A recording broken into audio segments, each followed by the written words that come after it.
Well, hey everyone, if you're hearing us, I'm Hal, I'm the CEO of Yetcetera. Thanks for joining today.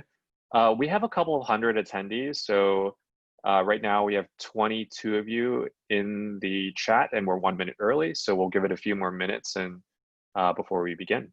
Thanks so much.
Hi guys, for some of you that are just joining now, we're gonna wait a few more minutes only because we've got a couple hundred attendees today or registrations. We'll see how many people come up. We have 41 now, so we'll give it a couple minutes. I do want to use this time to just shout out to some names that I do recognize that I haven't spoken to for a while, just to give you an idea of who's attending today. We've got Anastasia. She's the country manager of Yandex for Vietnam. We've got, let's see who else here. We have Felix Lai. He's the one of the directors at Gaw Capital.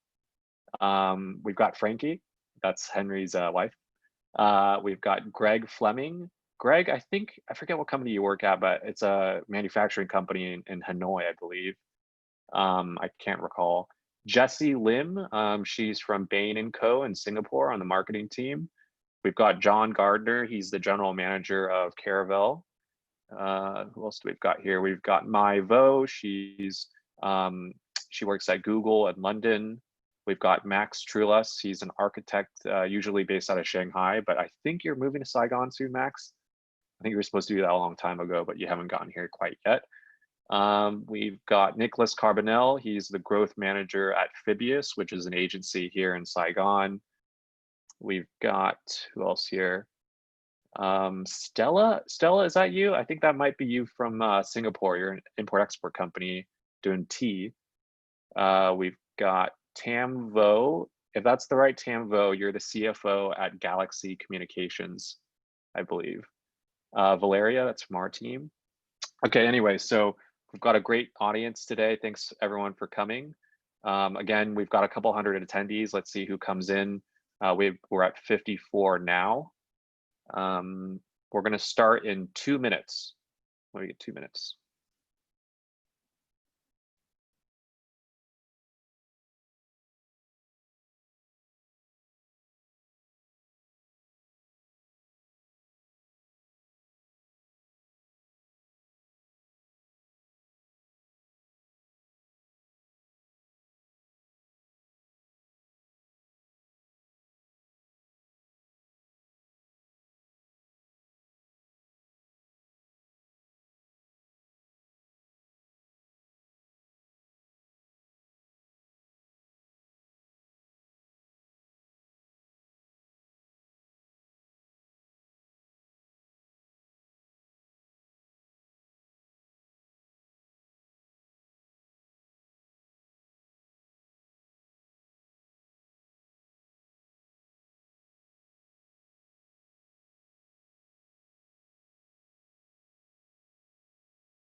Okay, guys, we're at 60 now. I'm just going to use this opportunity so that we have some entertainment for you guys while we're here.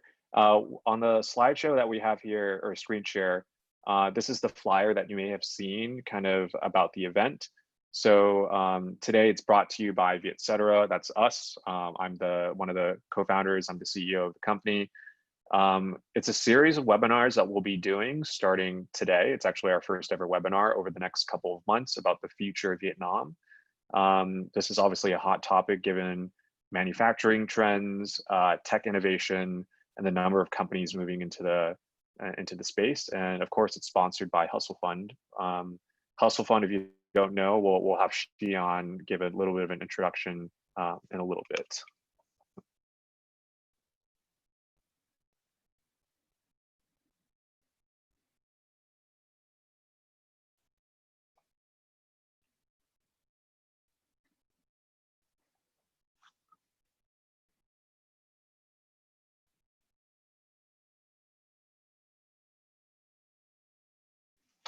Okay, I think we're just going to get started. For those of you that will be joining later, we don't want to delay any further.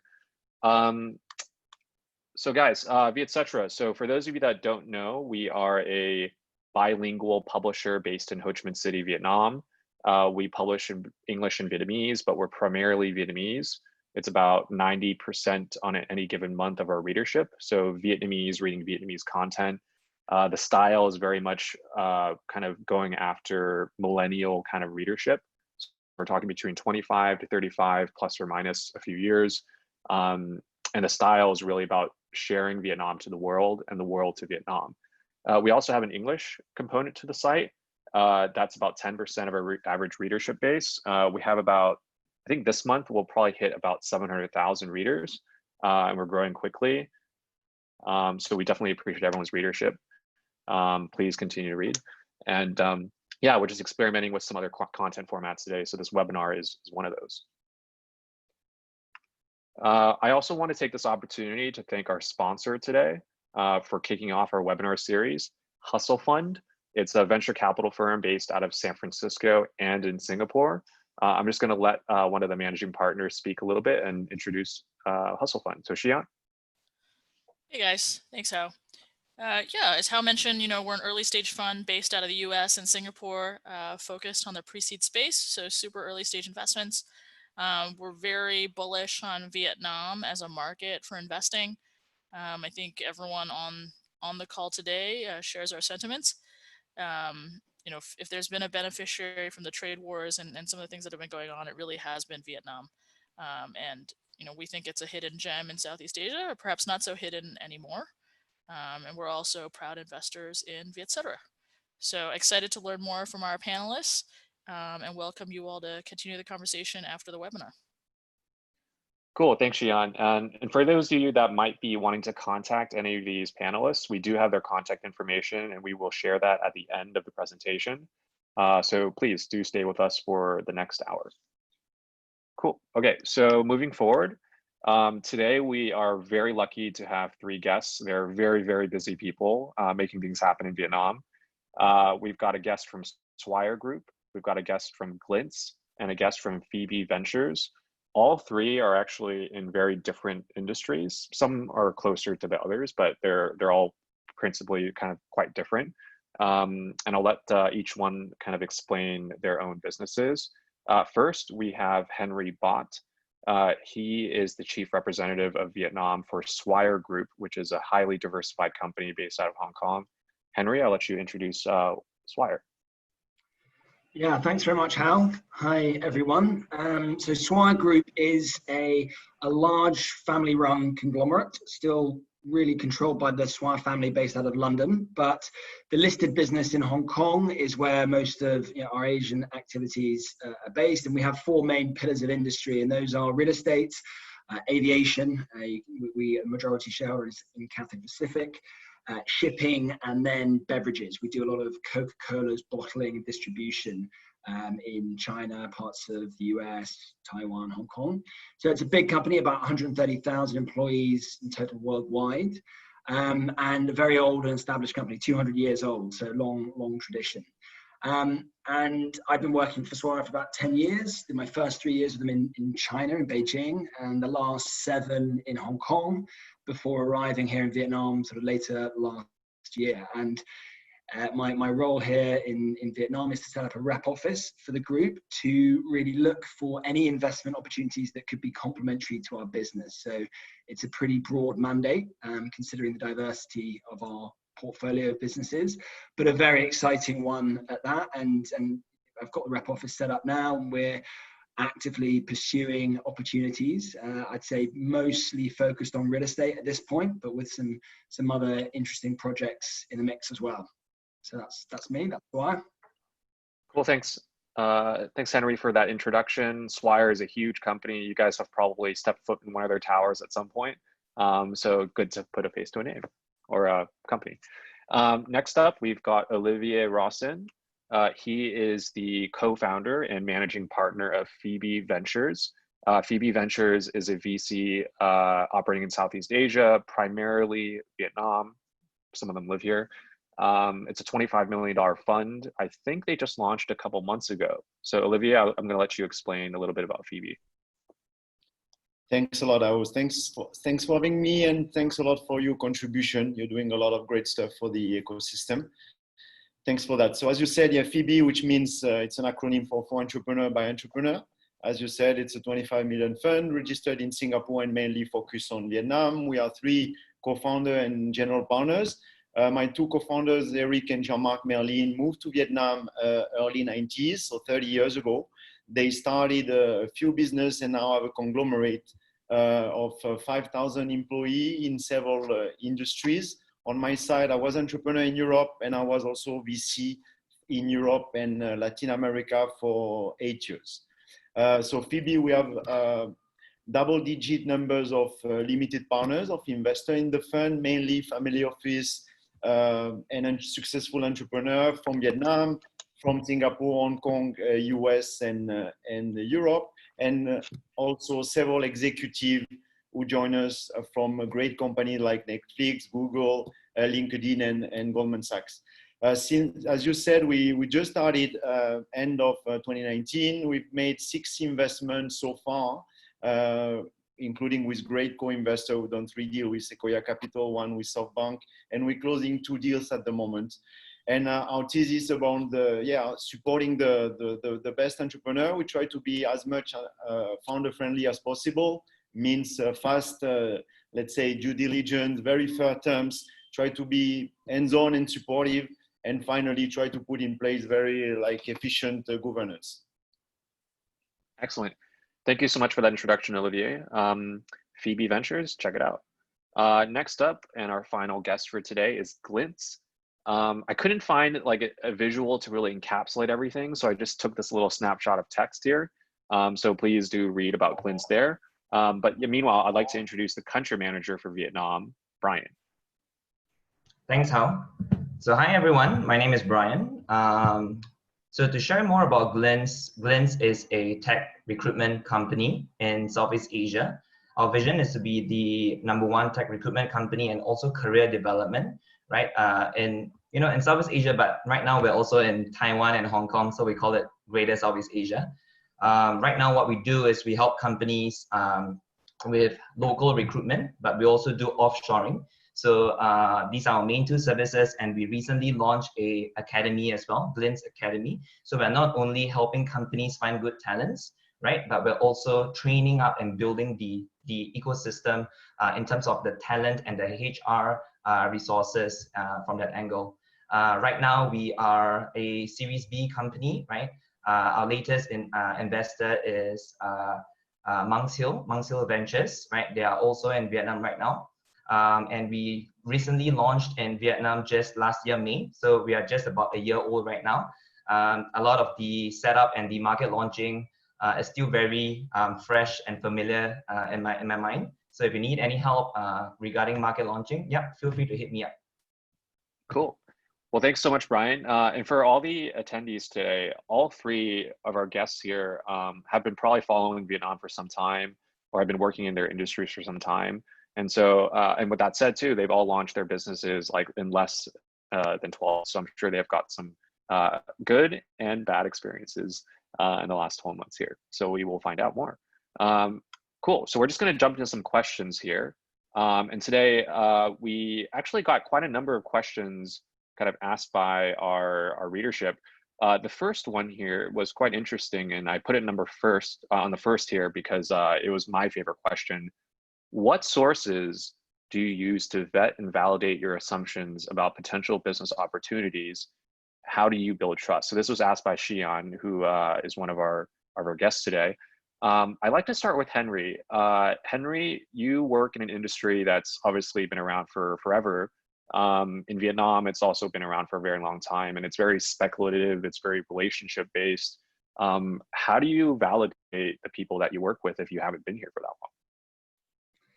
Yeah, thanks, Hal. It's an interesting question. I mean, there's a lot of great sources of information on Vietnam at the moment. It's getting a lot of airtime in the press.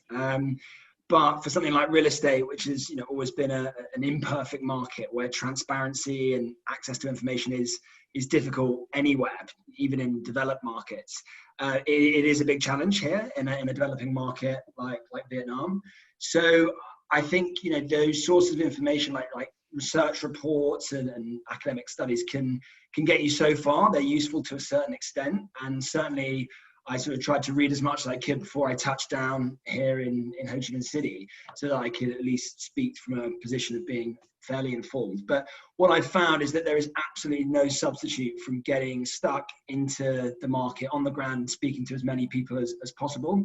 So, second, third, fourth, fifth opinions on any issue, I've tried to canvass as much as possible, and a real mix of, local, expat, a whole sort of diverse mix. So for me, my sort of motto would be to never really turn down a meeting, because I found there's a lot of serendipitous outcomes that have come from the meetings I've had in the last 9 months since I've been here, and business opportunities that have been generated from those meetings. So it is a challenge to access good, reliable, accurate information, and it's not freely available. It's not online, like, for example, so in Hong Kong, the government departments have online websites where they make this kind of information available, but that's less the case here in Vietnam. So getting access to that kind of data is tough. But like I said, just speaking to as many people as possible, I've found to be the best way. And did Swire give you any tips when you came to Vietnam? Like, they hadn't really set up here directly. They had gone through subsidiaries or operating here. Did they have any kind of advice for you, like from other markets experiences in Vietnam specifically? Yeah, not a huge amount of advice. I mean, Swire have been in and out of Vietnam in different guises for the last 30 years. We had a rep office for the group in the early 90s. And then Swire Properties had its own rep office around 2010, 2011. And we actually had a cold storage business, which we sold in 2017. So we've been sort of in and out. And there was some old sort of historical contacts that my CEO passed to me and said, look this person up, they could be helpful.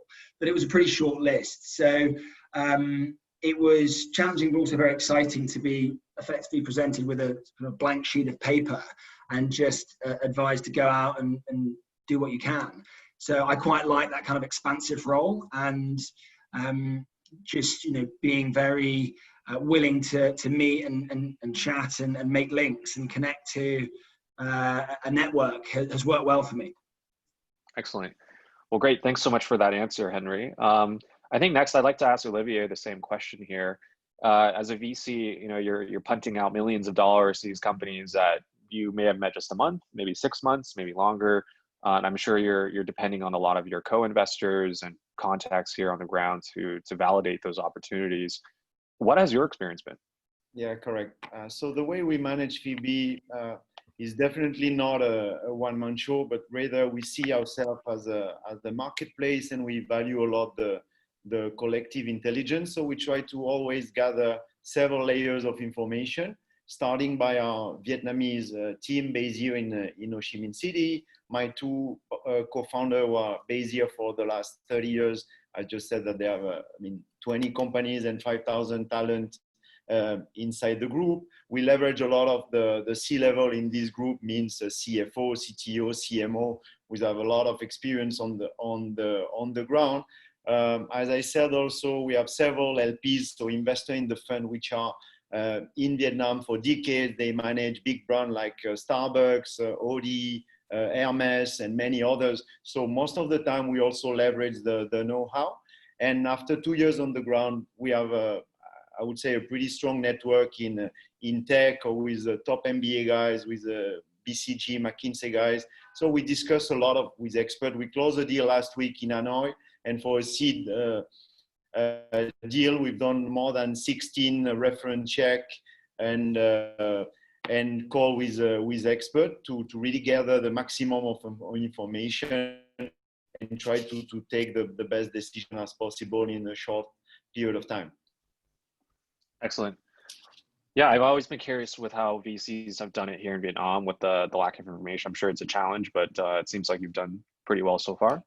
And we try also to leverage, I mean, the world is a kind of village. We're looking at a lot of other emerging markets like India, Indonesia, Brazil. I invested 7-8 years in Brazil. So when we see business model, the first reflex for us is to look at, let's say, more mature emerging market, if I can say that, and learn from the GPs or from the entrepreneur on the ground. How they performing, what are the challenge and hurdles they are facing, and to see the likelihood and that this business can go well here in Southeast Asia and in Vietnam. Got it. Thank you, Olivier, for that reply here. I'm going to move on to Brian as well. You know, the value of a recruitment service really is the deepness of the network, and you guys are here new and trying to build that network. And obviously, Glints' brand name is quite significant around the region already. What have you had to do here to really validate the people that you're working with? So I think before we launched into Vietnam, you know, we all have hypotheses, assumptions, right? And one of the best ways that we validated them was to speak with our investors, right? So I think if you have your own investors, if you're a startup with your own investors, they will definitely be a good source. They probably have, you know, experience working in Southeast Asia markets. They could have invested in, you know, some of the portfolio companies from Vietnam. So, you know, that's what we did on our end, and they provided valuable insights about the market. Another group of people would be the startup community back in Singapore. So, you know, my team and I, we have quite a few networks, right, in other startups like Grab, Shopee, you know, Lazada, right? So who have launched in Vietnam before, right? So speaking to them and finding out about their experiences, and what are the challenges that they face, right? What about the talent pool, right? So speaking to these people who have done it before, right, gave us a lot of insights as well. Yeah. I think for those of you who are Singaporeans in this call, maybe a few of you, right? You know, there's this organization, government organization called Enterprise Singapore. So not only do they support you with grants, right? They also actually connect you with potential businesses and partners. Right, so you know it's really putting yourself out there and tapping on these resources that you have around you, right, to validate your assumptions. That's simply the first step. The second step is really then coming into Vietnam and really being based here. I think that's super important. So you know I was sent to Vietnam, and you know, like what Henry said, right, just really accepting every meeting, going out there, talking to people as much as possible. And getting yourself, you know, putting yourself out there to know about the ecosystem. Yeah, so that's what really helped me validate my assumptions. Excellent, thank you, Brian. Yeah, all these three guys are like master networkers, especially Olivier. You've been out there a lot. It's like everybody knows you now, which is great. I think you just have to be out there constantly, which is a good and bad thing for us. I mean, it's exhausting after a while, but you know, you need to kind of do it to get the lay of the land. Cool, moving on. Thanks for the question, Xian. The next question we have here, let me see if I can click the screen. There we go. How livable is Saigon? So I mean, I can answer this question too. So for those of you that don't know me, I'm a Vietnamese American. I moved here 4 years ago.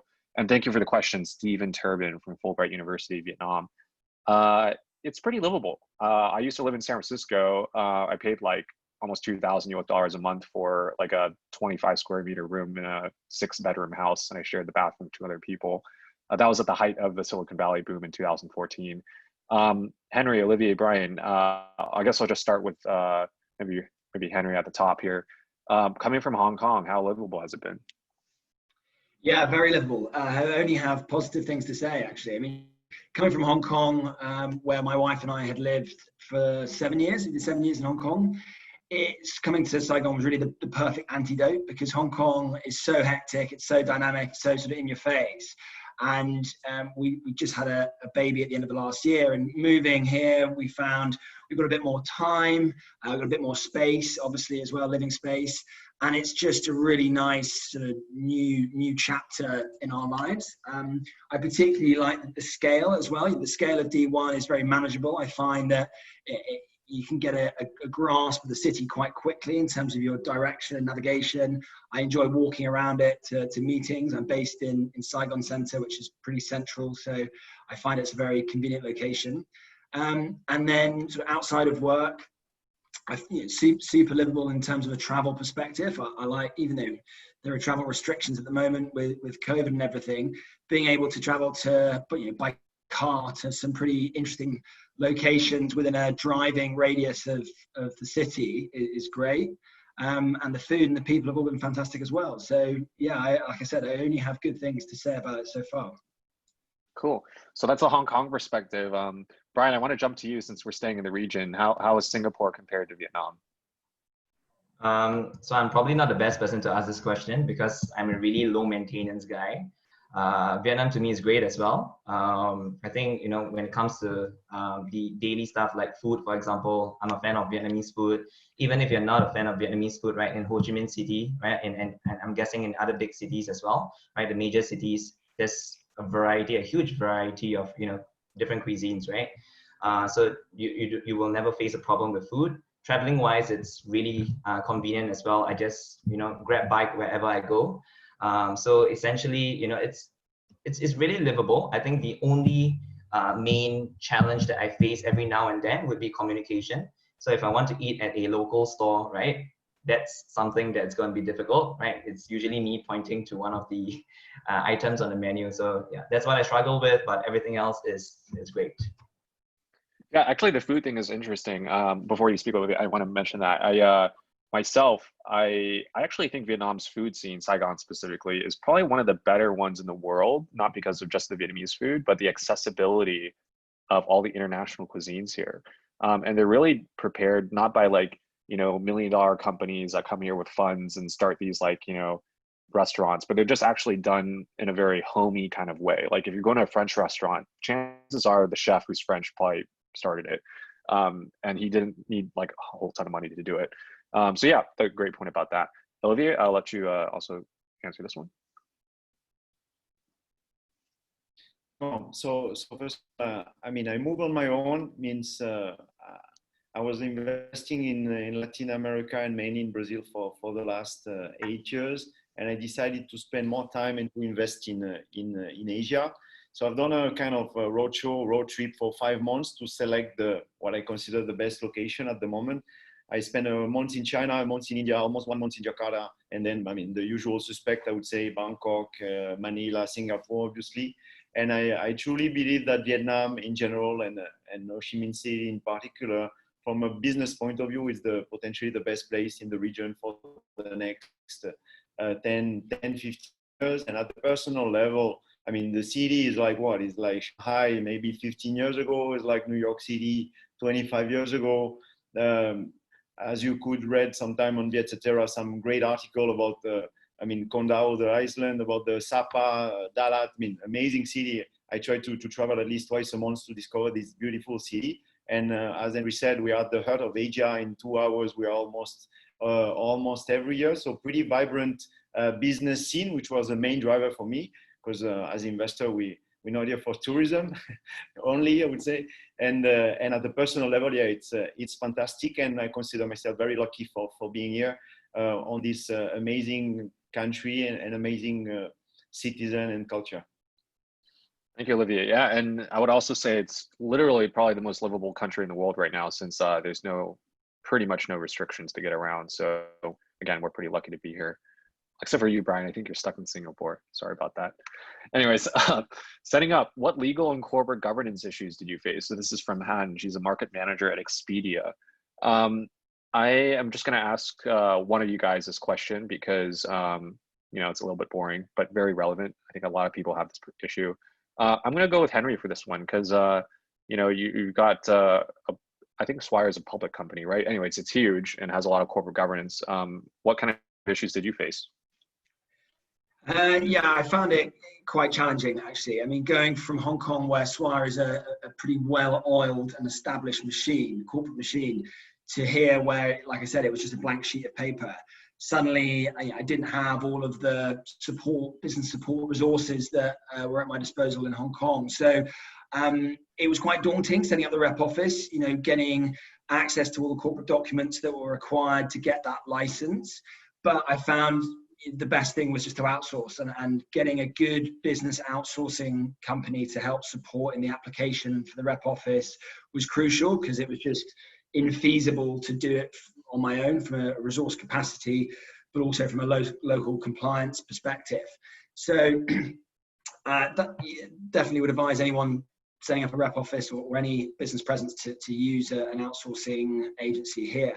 But I think that, and even with that support, a really challenging thing that I face is just the fact that the sequence of licensing steps, the sequence of establishment steps are completely linear. There's no flexibility. So, for example, you know, you can't get your work permit until you have your rep office license. And those things don't always happen in the correct order. And you can't get all your belongings into the country until you have a work permit and a rep office license. So I went for, you know, the first 6 months with really just 2 suitcases full of clothes. Now, of course, there are ways around that, and there are loopholes that can be exploited. But for a company like Swire, we're not really able to do that or prepared to do that. So we have to sort of follow the rules of the law and everything, which we did. And it's just a bit of a waiting game. So it's all doable, and ultimately I look back on the experience as being quite a rewarding one, because it was tough, but it's not the most flexible or business friendly setup experience that I've had. Got it. Yeah, I think a lot of companies face that issue too. Like I know perhaps Glints, you guys have that same issue, but a lot of companies that are perhaps principally operating in Vietnam, they actually have offshore setups elsewhere because of capital control issues, among other things. Vietcetera is among one of those. So yeah, it is a bit daunting, but agreed with Henry. I think if you can find a reliable outsourcing company to set up that company for you, you should definitely do that. As a matter of finding that company, you can ask any one of us later, but there's some resources online, and just make sure you pick the right one. Like, don't go too cheap, don't go too expensive. I think you find a decent one. Cool, moving forward. Next question, we've got, sorry, let me click this, click. Okay, it looks like all of you operated in a major Asian market for some time. What were some of the glaring differences of operating your business and that of Vietnam? So again, Han, thank you from Expedia for asking this question. Brian, I'm gonna go to you.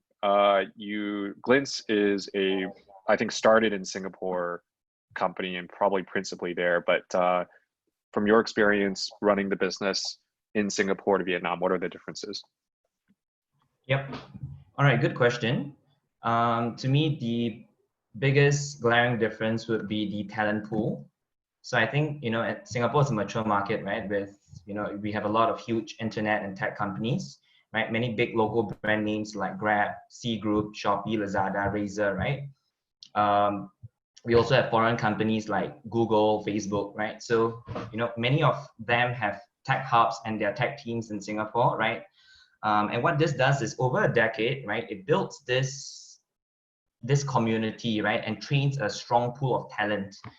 In Singapore, it's easy for me to find a marketing manager who, let's say, manages a marketplace, right, with you know, a few million traffic, right, or a product manager who built a product from scratch, scaled it to X number of users, right. So these talents, right, are generally more abundant in Singapore. right? Emerging markets like Vietnam, the talent pool with such experiences right now, as of right now, it's definitely much smaller. Right? Because the startup scene, for example, the tech scene has only rather it started much later, right? So I think this is something not to worry about, because the next 5 years is going to be amazing for Vietnam. There's going to be more foreign investments coming in, more tech companies are going to expand, and your own local startup scene is also going to be grow a lot faster, right? So I think this difference in talent pool is only going to get smaller, and Vietnam will soon overtake Singapore.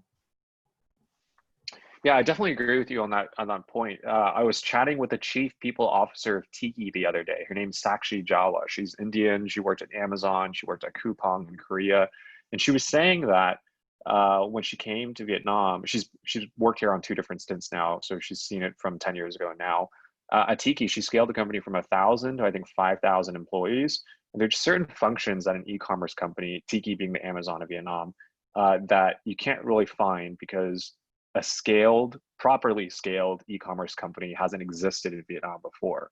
So they really find themselves sometimes hiring Vietnamese nationals who have worked at the likes of Amazon for 1 million years in the US and bringing them back home, or even foreigners as well.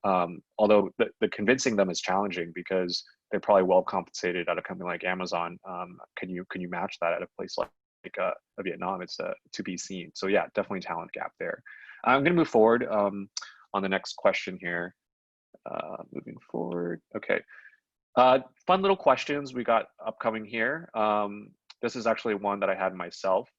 What was the most kind of challenging, wow, that was completely difficult moment that you've had thus far in Vietnam?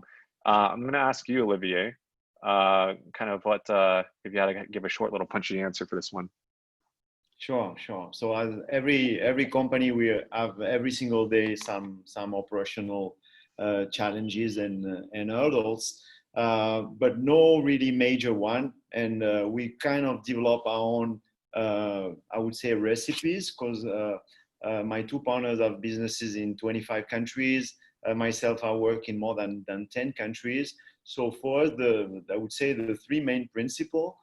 First of all, we'll start with, I would say, be very humble and respectful of the differences. So that's the first mindset that we should all have when we move to another country. It's really understanding that we don't know many things, and we have to live with that, but still being conscious. And then it's kind of gathering the maximum of information, starting by some theoretical one, and really reading and absorbing a lot of substance on all of those markets, from economical, cultural aspect, and then spend a lot of time on the ground. So as you said, we really value the connection and the network. And before moving to Vietnam, I've done more than 500 or 450 meetings in 5 months in the whole region with entrepreneurs, with LPs, with co-investors and VCs, to try to learn from the locals, to try to learn from the experts, and gain time. And then it's a question of setup. So if you have the right humility, the right self-awareness, is try to find the best local team and the best local partners, and a bit leveraging and taking the best of the 2 worlds, with thinking globally, act locally, and gathering all those people together to take the best investment decision in our case. But so far we are pretty welcome in Vietnam, and no major issue, to your point. Got it. Thank you, Olivier. I want to shoot that question. Okay, sorry. One final comment is that the more I travel, or let's say the more I work abroad, I really feel that the major city in the emerging market are finally pretty similar. And just want to share a few words about my experience in Latin America. If you take Mexico City, in Mexico, Sao Paulo in Brazil, Jakarta, or Ho Chi Minh or Hanoi here, the way that the millennials in the main cities live, work, entertain, are pretty similar, So there is obviously a cultural aspect of it, but I guess the similarity are maybe 60-70%. So by moving from one emerging country to another, we already arrive with a certain kind of asset and and foundation, and you see that the world is a kind of village, and people are different, but not that different between a Mexican and Indonesian 25 years old buddy. Well, great answer, Olivier. I'm going to punch it over to Henry too. Aside from the whole setting up the company thing, is there any other moment that you could share for us? Yeah, the experience that sprang to mind when I saw this question was one to do with the laws, so particularly the laws that relate to real estate. And there's a few ambiguity, or a number of ambiguities between various laws that would both apply to an investment that we were looking to make. So without sort of revealing too much, it involved me reading at length the investment law and the land law and trying to understand the ambiguities between those two, because there are slight nuances that could be contradictory in certain interpretations. And of course, I had the support of a law firm to aid and advise on those. But I sort of take the approach that I really need to understand it myself, because I'm sort of leading the office here, and I don't want to sort of just offload that. So I did my best to really sift through one evening and spent all night doing it, actually, to read most of the investment law and the land law.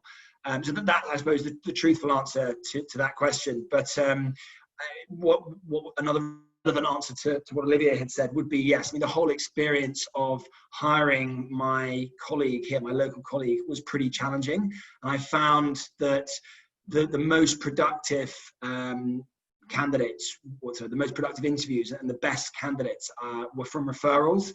And maybe that's because I hadn't got in touch with Glintz at that stage. But I found that the recruitment agencies that I had reached out to just weren't generating the kind of candidates that fitted with Swire's culture or with my criteria. And it was really through referrals from contacts that were the best source of talent for me. Cool. And Brian, I'll let you also answer this question here. What was the most challenging moment for you? I think similar to both Henry and Olivier, right? It would be hiring as well. So yeah, so I wouldn't elaborate much, but other than that, it would be the COVID-19 pandemic that we're all facing, which is not specific to Vietnam. Yeah. Got it. Cool. So hiring, it looks like, is a big issue. I would also say that's a similar issue. For me specifically, hiring like junior level, kind of entry level, there's huge talent pool of Vietnamese that are incredibly smart, very talented, especially nowadays. But then if you're hiring someone more senior, manager level, it's very difficult, because a lot of Vietnamese who are that level, they might be doing their own thing, or they're just like extremely expensive, basically. So that's been my experience. Cool. Anyways, moving forward, we have another question, basically the same thing, but the other way.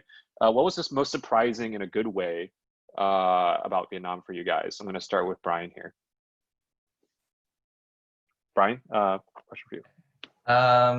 Wow. Can I say pizza for peace? That was really surprising for me. I didn't expect to find really good pizza in Vietnam. I think other than that, what was surprising for me would be how open and what they call that, open-minded, and how collaborative people in the startup scene are. So I've met many founders and many managers out there when I network with them, and everyone is simply very welcoming, right? And very open to sharing ideas, and very open for partnerships as well. I would even dare to say that the openness, right, and the how keen they are to go into a partnership.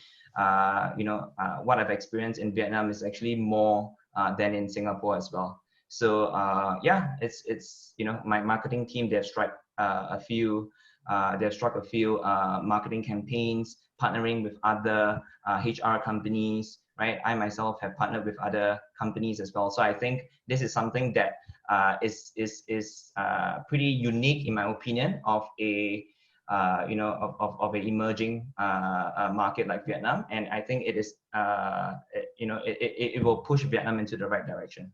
Yeah. Cool. thanks, Brian. I wholeheartedly agree with the 4P statement, especially just food in general in Vietnam, aside from Vietnamese food is quite good. Olivia, I'll let you also reply to this one here. Sure. Yeah, I was positively surprised regarding one specific point, which was the friendliness of the ecosystem and all the Vietnamese people when I arrived here. It was like kind of a small snowball. You met one guy, you always have the meeting same day almost, or in the next 2 or 3 days, in a very friendly way, and you always go out to this meeting with a few recommendations, and then after a while on the ground, you were able to have a pretty good, let's say, coverage.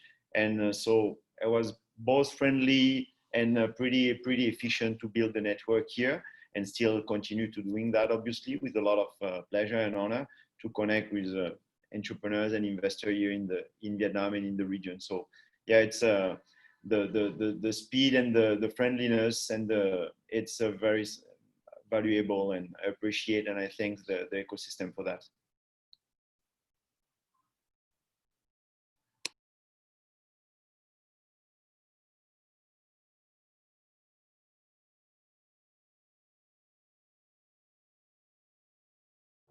Hao, you are muted. Sorry about that. Thank you. Before I pass off to Henry, I do want to remind the audience to submit their Q&A. There's a tab that literally says Q&A, not the chat, but the Q&A. You want to submit some questions there. We'll get to it later. Cool. So Henry, I'll let you answer this one. I think the most sort of overarching, surprising, in a good way thing for me has been the ubiquity of positive sentiment here, positive business sentiment particularly. You know, coming from Hong Kong at the end of last year, Hong Kong is obviously going through a very tough time at the moment, and it was when I left with all, you know, with all of the protests. So the business outlook is pretty bleak in Hong Kong. So to come to an ecosystem where everyone is pretty positive without exception, despite the global pandemic and the impact of COVID, has been really refreshing. And I've seen it at all levels of seniority, all, you know, different sectors. Obviously, there are challenges ahead, and there will be an impact, of course. But to be in an economy that's still projecting growth, even though it might be less than as it was at the start of the year, it's still projecting growth in a world of no growth or low growth. It's pretty. That's been pretty surprising and exciting for me. Cool. Thanks, Henry, for that comment there. And I definitely think a lot of the international people calling in would probably agree with you with the current situation. Cool. Great. Very last question, and I just want to keep it super short because I want to have time for Q&A. Henry, one sentence, yes or no, and just like a quick comment on that. Has COVID changed your firm's plans? No, it hasn't, and I'm very glad it hasn't. If anything, it's made the firm more enthusiastic about Vietnam for the reasons that I just shared, and perhaps as a way to diversify away from Hong Kong and China a little bit. So no, we're very positive. That's great to hear. Olivier, just a quick little statement on that one. Do you have any changes in your firm's plans? We'll need at least a minute to share my view, but let's first being very humble and balanced about this topic, because the world is going through a very complex situation. But first of all, yeah, we all agree, I guess, that the Vietnamese government did a good job. Having said that, we all know that the whole economies are interconnected, so Vietnam will potentially suffer less than other economies, but will suffer in a way. But let's be, positive. Is that if you look at the subprime crisis in 2008, many companies, many great ones Slack, potentially Uber, Airbnb, if I remember well, were created that year. So crisis can be definitely a good vintage for entrepreneurs. On top of that, I truly believe that COVID really accelerate the digitalization of the world, and especially for the SMB and MNC, and create also many new opportunities and accelerate some trend like telemedicine, online education. So we have to see the bottle half full. Finally, operating costs are going down, potentially rental, potentially even salaries. The cost per click on Google or Facebook will go potentially down also. Valuation on startups especially at Series B, C, could potentially go down, which is always good for some growth stage investor. And we can also see like more startup at the moment fundraising, because you have some people who are now unemployed and creating new startup at seed stage. Some Series A, Series B company doing some bridge round or safe note to increase a bit the runway. Many VC in the region have still a lot of dry powder. You know, the Singapore VC, they raised a lot of money in the last few quarters, so a lot of dry powder to sustain a bit the ecosystem for the next years. So for that reason, we are pretty bullish. We have a 10-15 years time frame, and we definitely think that the digitalization of Southeast Asia and Vietnam in particular are very on good track, even with COVID. So that's why we're still very conscious, but we don't change our investment thesis so far. Excellent. Great to hear. And Brian, I'll let you let the final note here before we jump to open Q&A. Sure. So our ambitions and our plans on what we want to achieve in Vietnam has not changed, right? But the how, right? What we should be focusing on, how efficient we should be, that has definitely changed during this period. Got it. Okay, then well, thank you guys. I'm going to open it up to Q&A now. We have a number of questions here that I'm going to go through. I'm just going to start with, let's see, Zach Chen here. Where and what are the meetup groups or starting points to get your network up in the tech and startup community? Brian, you want to answer that one? Yeah, hi Zach. So what I did was I went to a few Facebook groups. There's quite a few online, right? You can reach out to me personally. I'll send them over to you. I think meetup.com isn't very popular over here, so that didn't really work out for me. I used a bit of Eventbrite and some other event pages as well. But other than that, right, I would advise you to play soccer.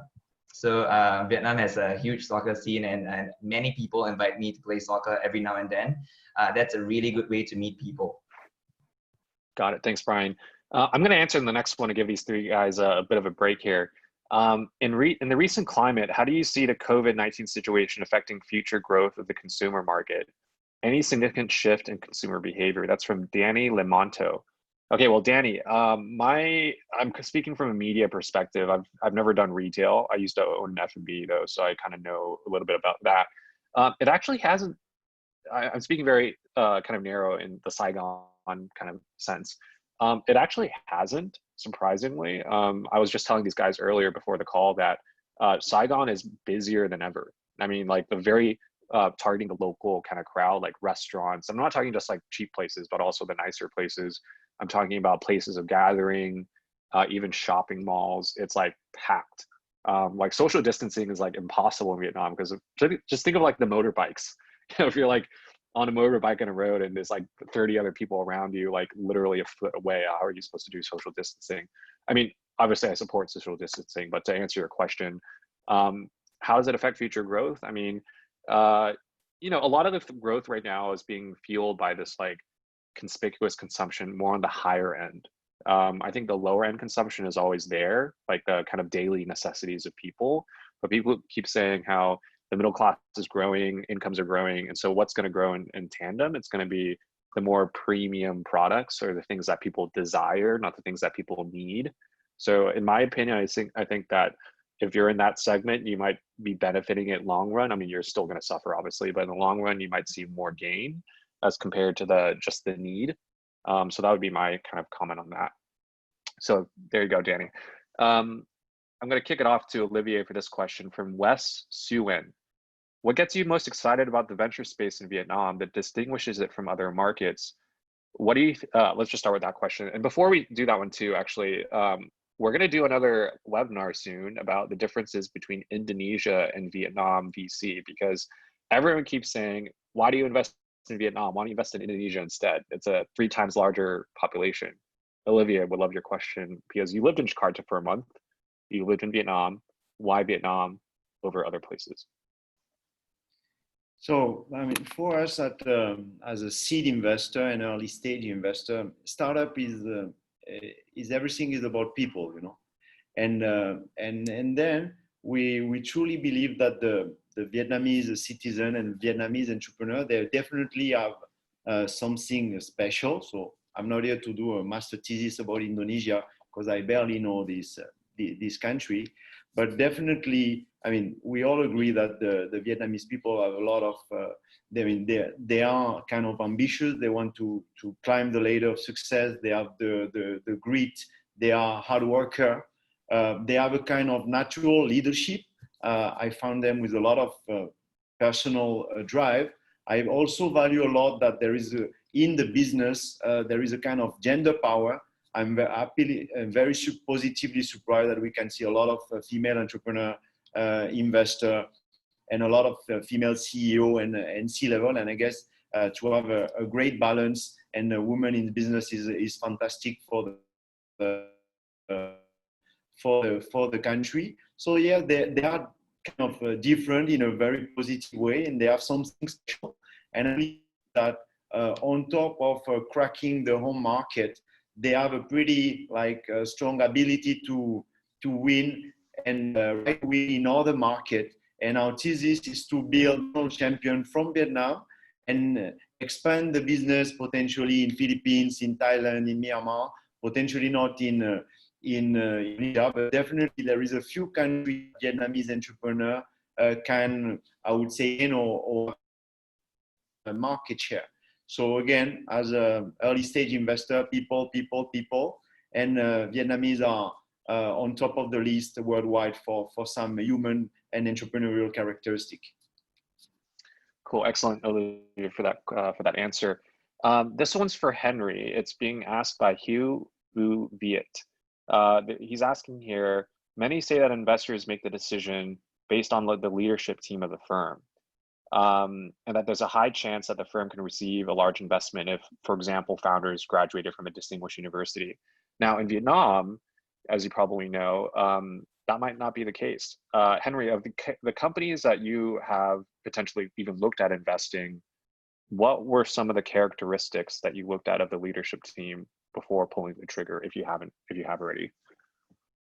I'd say that question sounds quite sort of venture related, so I can't comment too much on that. But of what I've looked at so far, it's been more project development. So looking at land sites for development. And I'd say the partners that we have looked to partner with, my criteria would be a sort of balanced and diverse mix of the management team. So, not too sort of international focus, not all local necessarily. Good track record of projects in Vietnam, and good credit rating, good examples of other things that they've done. So I'd say it's harder for me, I think, to answer that because I'm not looking so much at the people like Olivier and Brian would. Obviously, I can jump into that one if you want. No problem. I can jump into that one. That's part of my daily job. So if you don't mind. Just to maybe wrap it up, I'd look more, as long as the project and the company passes the due diligence checks, then we're generally okay. So yeah, I'll hand that over to Olivier. Sure. So the way we see it in our kind of checklist, everything starts by how we able to build the trust with the entrepreneur during the first conversation. So everything is about transparency and ethics to build and maintain this trust.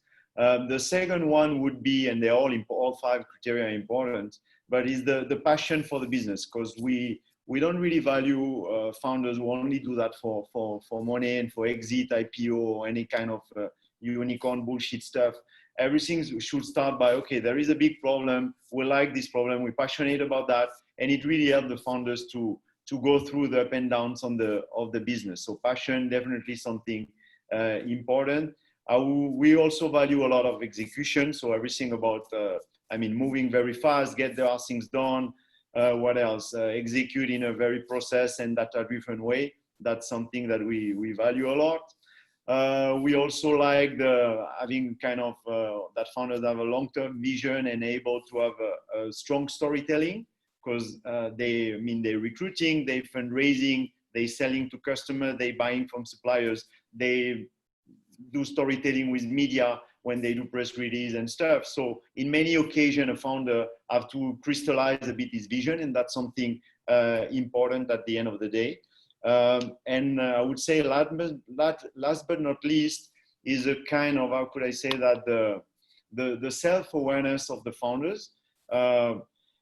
He has to understand what he doesn't know, and then to either has the ability to learn in some specific occasion and learn fast, or other to recruit some expert which are very complementary to his own profile or her or his own profile, and then kind of fill the gaps. So that obviously we have many other stuff, but if I need to summarize that, the 5 that we particularly like.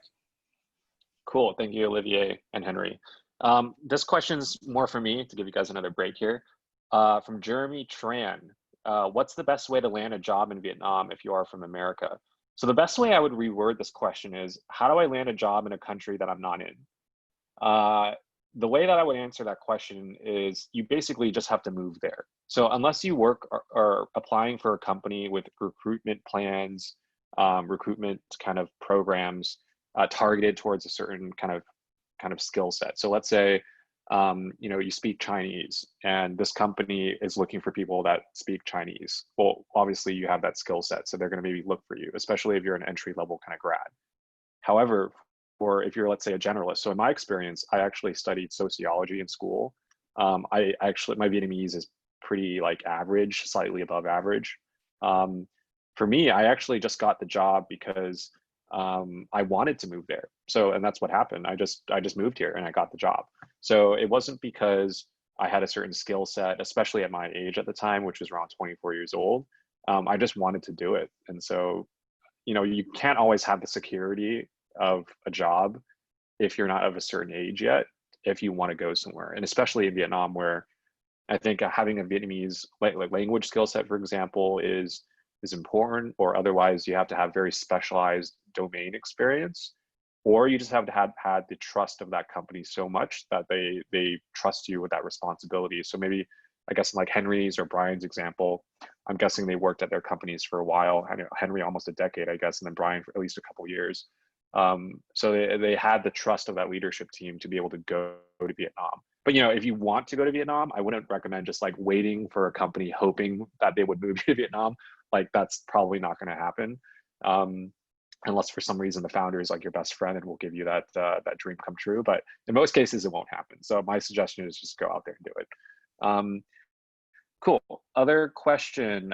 We're just going to have one more question to kind of roll it out. And for anyone that also has other questions, you can feel free to email any of the panelists to kind of maybe get their reply. Given the challenges of talent pool, what are the strategies you have to address this? I guess Brian would be great because he works in the space. I mean, you mentioned earlier, you know, you have problems hiring for yourself, let alone for other people. Kind of what solutions are you coming up with? Yep. So I think there's two ways to read this question. So, you know, as a company, what can a company do to address this talent pool gap? I think, you know, there are a few ways, right? So the first one would be you have to take bets on younger people, right? You know, place a bet on them. You have to train them, right? So place a bet on them, hire them, right? Those who fit your culture, of course, and those who have the right core competencies to fulfill that role, right? Even though they lack those experiences. Right. Then the second part comes in the training. You have to invest in your own training resources. If your team doesn't have that, right, lacks that expertise, right, you probably have to put in some money into you know, putting them in courses, right? And I think there are quite a lot of what do you call that, academies and you know, for example, you know, schools in Vietnam, right, to help upskill your talents.